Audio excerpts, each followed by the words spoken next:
Hello everyone, this is Rudy and I am sharing with you today Latté Chapter 2. I'm going to be reading halfway through this chapter as I want to keep the video shorter than the previous one and to make it a little bit easier to listen to and watch. As you would have remembered in chapter 1, I shared a little bit about my family background and circumstances which I was born into.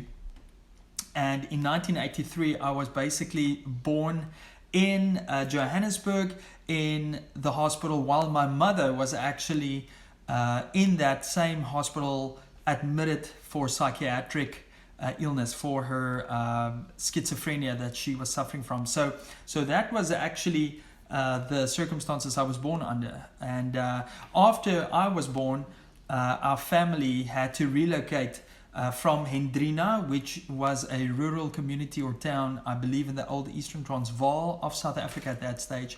And my father had lost his job and we had to move to the town of Brakpan and live in a house on my grandmother's acreage or plot. And that's basically where chapter 2 starts. And I will be sharing some vivid memories in the period of time from 1987 to 1989. I was about 4 years of age, yes, 4, 5, 6. Those were the toddler years. And I'm just going to say in advance, I will be sharing some personal things here, traumatic things. They might bring to the surface for you memories, and I want to just trust that God is going to use it to maybe lead you into that place where you will receive healing and for Him to heal your heart. And the greatest healing and the greatest miracle that God wants to do is to heal firstly your relationship with Him through submitting and surrendering your life fully to Jesus Christ, and then for Him to come and heal your heart fully of these wounds. So yeah, that's basically an intro. Let me just start reading then there. Chapter 2, 1987 to 1989.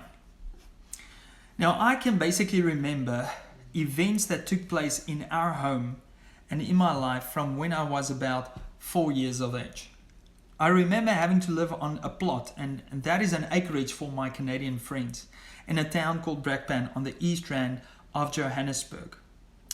My dad's mother owned the plot, and there were 4 houses on the piece of land. Oma Botha, as we called her, stayed not too far from us, and there were 2 other houses where my oldest uncle and his family stayed, and then another aunt and her family in one other house. So it was a family affair on the piece of land. But unfortunately, the majority of my memories from this time on the plot is overshadowed by sadness as I look back at so many traumatic events that took place in a space of 3 or 4 years. During this period of time, my father was working as an auctioneer at the Benoni abattoir. He loved his job and he really enjoyed being an auctioneer. The company he worked for provided him with a company car, a decent salary, and we were able to make ends meet at this stage of our lives. But the fact that my dad had 5 children to care for and a wife diagnosed with paranoia schizophrenia was taking its toll on him. I remember as a 4-year-old little boy how I would eagerly await the return of my father from work and see him many days return with groceries from the store. But then I would also notice him bringing in a brown paper bag, and then I would know that's the bottle of brandy. I would know that evening was most probably going to consist of some sort of domestic disturbance, since my dad would turn into a very different man when he would drink. It was almost as if he was demon possessed and would look for any reason to start an argument with my mother or one of my older siblings. Let me be very clear here. These domestic disturbances were, for the majority of the time, verbal and never physical assault of any kind. Part of this whole episode would then entail him loving to play music very loud, singing and being merry with songs by artists such as Chris de Burgh, Laura Branigan, Roy Orbison, Cliff Richard and John Denver being high on my dad's playlist. His choice of music would then move from very cheerful songs to, of course, very sad ones, depending on how far he was finishing with his bottle of brandy. Looking at it retrospectively, I believe that my father's drinking was always for the sake of forgetting. Doctors would of course tell you that someone who suffers from bipolar depression regularly tries to self-medicate through substance or alcohol abuse.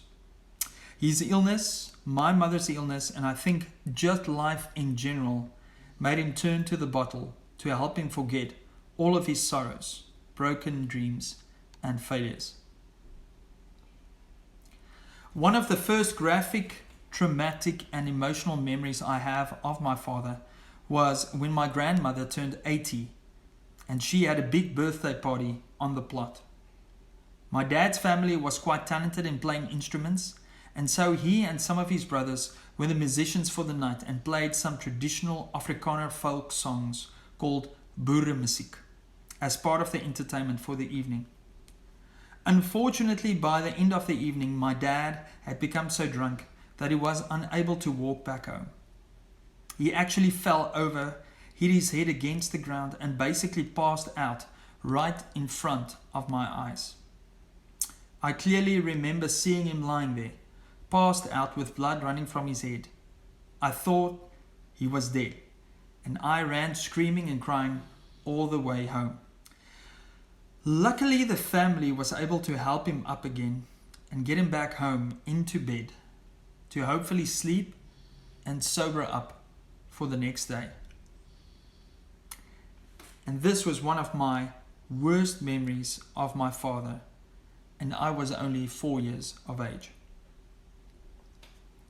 Other times when he would drink, he would cause trouble in the home by having arguments with either mom or with some of my older siblings. This was the recurring pattern of our lives at this stage. It was only years after that we as a family were able to look back and see how the pattern was recurring and linked to his bipolar depression. The cycle would involve him coming up with some business idea or work opportunity, and then making very risky decisions to pursue these ideas that would lead to devastating consequences for us as a family. Between 1988 and 89, my father was going through another bipolar manic depression state when he had a brilliant plan to purchase some cattle, a Mercedes-Benz, a boat, and a collie dog we named Lassie. He was of course a master at negotiating deals with all of his years of experience working as an auctioneer at the abattoir and Johannesburg fresh produce market. And I believe this enabled him to bid and buy all of these items on credit at an auction. I think my dad's idea was to raise the cattle on the plot, since we did have a lot of space on my grandmother's land, and then to resell them in order to make a profit, as he was quite familiar with the business of buying and selling livestock. Now this was all very exciting for our family, whose biggest desire was to see our father succeed, to see their mother healthy, and also to live a lifestyle without poverty. But so it happened that my dad went through with this deal without being able to afford it. He had basically bought the cattle, the Mercedes-Benz, the boat, and Lassie on credit. It was such a stressful situation, as we had the cattle led all the way to our plot through the streets from the auction. There was some collateral damage with this process, as one of the younger bulls decided to run and jump on the hood of some oncoming traffic, and my dad had to then deal with a lawsuit as well, since the driver of the car had been traumatized by the event and laid charges against him. The end result was that the whole idea flopped. The plot was not the ideal place to have a cattle ranch. The Mercedes-Benz had a faulty transmission. The boat needed a working car to pull it to a dam of some sort. And in the end, sadly, Lassie, our beloved collie, was diagnosed with a cancerous tumor and had to be put down. That's the first half of Latté Chapter 2. I will be posting the second half of Chapter 2 a little bit later.